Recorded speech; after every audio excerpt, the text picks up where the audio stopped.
नमस्कार दोस्तों, स्वागत है आपका अपने चैनल डीसी गाइड में। दोस्तों, आज के वीडियो में हम बात करेंगे नीति निर्देशक तत्वों की।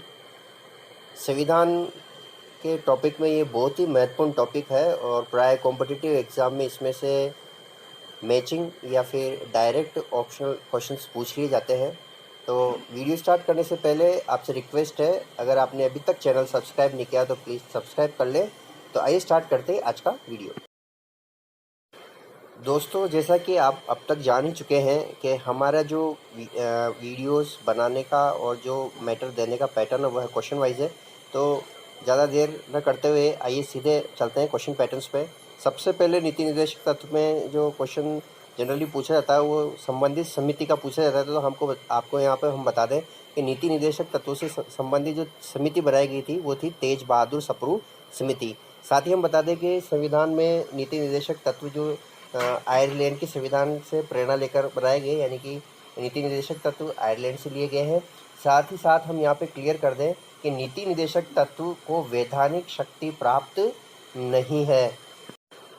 दोस्तों, नीति निर्देशक से संबंधित संविधान के भाग से रिलेटेड प्रश्न भी पूछ लिया जाता है। तो हम आपको बता दें कि नीति निर्देशक तत्व संविधान के भाग का संबंध भाग 4 से है और इसके अंदर जो अनुच्छेद वो 36 से लेके अनुच्छेद 51 तक नीति निर्देशक तत्व दिए गए। साथ ही हम आपको बता दें कि नीति निर्देशक तत्वों को 46वां संशोधन द्वारा संविधान में जोड़ा गया था। आइए दोस्तों, अब नीति निर्देशक तत्व के अनुच्छेदों की व्याख्या करते हैं। जैसा कि हम बता ही चुके हैं कि नीति निर्देशक तत्व अनुच्छेद 36 से लेकर 51 तक संविधान के अंदर वर्णित है। तो अनुच्छेद 36 ज़्यादा महत्वपूर्ण नहीं है, राज्य से के जो परिभाषा संबंधित उसके अंदर दिए गए हैं। तो हम बात करें अनुच्छेद 37 से। अनुच्छेद 37 में वर्णन है कि नीति निर्देशक तत्वों के हनन होने पर न्यायालय की शरण संभव नहीं है। जैसा कि हम पहले बता चुके हैं कि नीति निर्देशक तत्वों को वैधानिक शक्ति प्राप्त नहीं है, यानी आप नीति निर्देशक तत्व को लेकर न्यायालय में नहीं जा सकते। आइए अब बात करें अनुच्छेद 38 की, जो नीति निर्देशक तत्व लोक कल्याणकारी राज्य की अवधारणा। हम आपको यहाँ पे बता दें कि अनुच्छेद मिलान के आधार पर भी नीति निर्देशक तत्व में प्रश्न आते हैं और डायरेक्ट ये प्रश्न तो कई बार पूछ लिया गया है कि लोक कल्याणकारी अवधारणा, राज्य की लोक कल्याणकारी अवधारणा का संबंध किस अनुच्छेद से है या किससे है, मूल अधिकार से है कि मूल कर्तव्य से। तो नीति निर्देशक तत्व है वो भी अनुच्छेद 38 से, यानी राज्य का दायित्व होगा कि वो राजनीतिक, आर्थिक और सामाजिक न्याय से युक्त समाज का विकास करे। आइए दोस्तों, बात करें अनुच्छेद 39 और 39 क की। अनुच्छेद 39 में वर्णन है कि राज्य भौतिक व भौतिक संसाधनों के संकेंद्रण को रोकेगा और अनुच्छेद 39 क में वर्णित है कि न्याय प्राप्ति के समान अवसर एवं निःशुल्क कानूनी सहायता उपलब्ध कराएगा। ये भी राज्य के लिए निर्देशित किया गया है कि वो न्याय प्राप्ति के समान अवसर पैदा करे या फिर निःशुल्क कानूनी सहायता उपलब्ध कराए। आइए बात करें अनुच्छेद 40 की और हम आपको बता दें कि कई कॉम्पिटिटिव एग्जाम में इस अनुच्छेद पर आधारित प्रश्न पूछा गया है। स्वशासन की इकाइयों के रूप में ग्राम पंचायत को संगठित करना राज्य का कर्तव्य माना गया है, यानी कि डायरेक्ट ये भी प्रश्न आता है कि ग्राम पंचायतों से संबंधित का संबंध किस अनुच्छेद से है। तो अनुच्छेद 40 और राज्य का स्वशासन की इकाई के रूप में ग्राम पंचायत संगठित करने का संबंध किस अनुच्छेद से, तो वह है अनुच्छेद। आइए दोस्तों, बात करें अनुच्छेद 41 की। 41 के अंदर शैक्षिक तथा आर्थिक रूप से पिछड़े वर्गों का विशेष ध्यान रखना राज्य का कर्तव्य होगा। आइए बात करें अनुच्छेद 42 की। राज्य महिलाओं को निःशुल्क प्रसूति सहायता प्रदान करेगा, साथ ही कार्यों की न्यायोचित दशाएं बनाएगा। ये राज्यों के कर्तव्य के रूप में राज्य महिलाओं को निःशुल्क प्रसूति सहायता प्रदान करेगा और कार्यों की न्यायोचित दशाएं बनाएगा। ये अनुच्छेद 42 में प्रावधान किया गया नीति निर्देशक तत्वों के तहत। आइए बात करें अनुच्छेद 43 और 43 क की। 43 के अंदर वर्णित है कि उद्योगों के प्रबंधन में मजदूरों या श्रमिकों को भाग लेने का अधिकार है।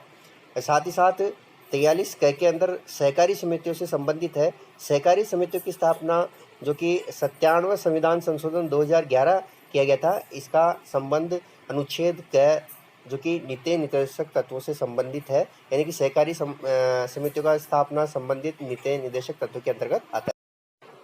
अनुच्छेद 44, ये राज्य को एक रूप नागरिक संहिता बनाने के लिए निर्देश देता है।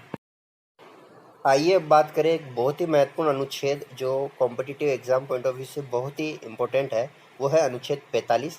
इसके अंतर्गत निःशुल्क एवं अनिवार्य प्राथमिक शिक्षा का दायित्व राज्य पर 46वें संविधान संशोधन 2002 द्वारा दिया गया है। यानी कि राज्य 6 से लेकर 14 वर्ष तक के बच्चों के लिए अनिवार्य शिक्षा, निःशुल्क अनिवार्य शिक्षा प्रदान करेगा।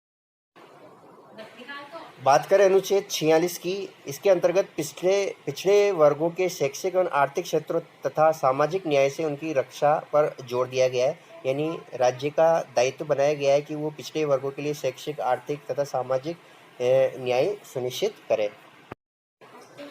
बात करें अनुच्छेद 47 की, इसके अंतर्गत जीवन स्तर व पोषाहार स्तर को ऊंचा उठाने का, लोक स्वास्थ्य में सुधार करने का राज्य का कर्तव्य माना गया है। आइए दोस्तों बात करें अनुच्छेद 48 की। अनुच्छेद 48 का संबंध पशुपालन व कृषि का संगठन है और अनुच्छेद 48 का पर्यावरण संरक्षण, यानी कि पशुपालन व कृषि का संगठन और पर्यावरण संरक्षण का दायित्व भी राज्य को सौंपा गया है नीति निर्देशक तत्वों के तहत। आइए दोस्तों बात करें अनुच्छेद 49 की। राज्य द्वारा ऐतिहासिक व कलात्मक महत्व के स्थानों का संरक्षण किया जाएगा। ये जो ऐतिहासिक व कलात्मक महत्व के स्थान है उनका संरक्षण करने का दायित्व अनुच्छेद 39 के तहत राज्य को दिया गया है। अनुच्छेद 50 में न्यायपालिका तथा कार्यपालिका का पृथक्करण किया गया है। अनुच्छेद 51 के अंतर्गत अंतर्राष्ट्रीय शांति व सद्भाव बढ़ाने का कर्तव्य राज्य का होगा। तो ये थे नीति निर्देशक तत्व 36 से लेकर 51 तक। बहुत ही इम्पोर्टेंट है, आप मैचिंग के आधार पर और डायरेक्ट समिति अनुच्छेद के आधार पर इस टॉपिक को तैयार करें। हमें आशा है कि बहुत ही उपयोगी वीडियो सिद्ध होगा। Please subscribe our channel.